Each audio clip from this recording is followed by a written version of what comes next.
Suddenly, Congresswoman Ilhan Omar of Minnesota is a national star in the media and in the Democratic Party. She is held up as a physical representation of why our immigration system works so well, because people like her come.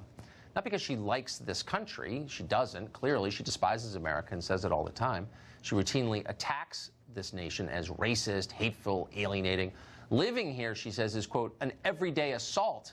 Sometimes, she says, it's probably better in a refugee camp in Kenya. She would know because she lived in a refugee camp in Kenya until America took her in and her family purely out of altruism. So let that sink in for a second. Omar lives in this country because our country saw her suffering and generously welcomed her, as we have millions of people through our history. Since then, she has thrived. She's been elected to our national lawmaking body. Despite that, in a recent speech, she said that Muslims are second-class citizens in America, this racist country. They've been oppressed, she said, because on 9/11, quote, some people did something. Well, a lot of people were upset by that. Some people did something. And the Civil War was a dispute over American labor laws. Yeah, okay.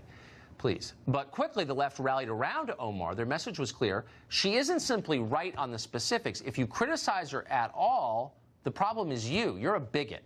Watch.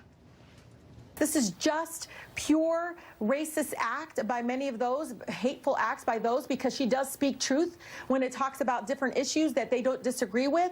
And I'm really outraged because as a person that has gotten direct death threats myself, I know that her life is put in more danger. And I see her not just as my sister Ilhan Omar as a colleague, but I see her as a mother of 3. TV host Stephen Colbert, he's become such a buffoon, said basically the same thing. If you don't like congresswomen who bash this country, you are the real problem. You're a racist, you hate Muslims or women or whatever. Here it is.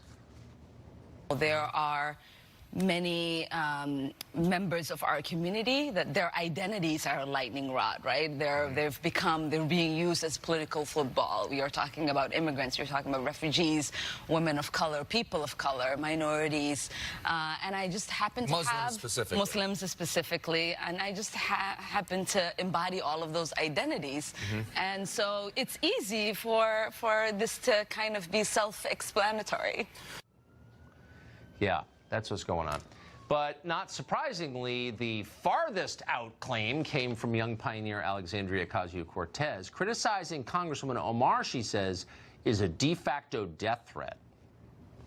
We are getting to the level where this is an incitement of violence against progressive women of color.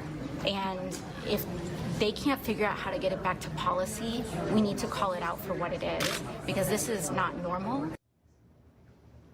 Hard to know how seriously to take that person. But other people do take her seriously, so it's worth noting that in her world, and really broadly on the left right now, disagreeing with someone is violence. It's not normal.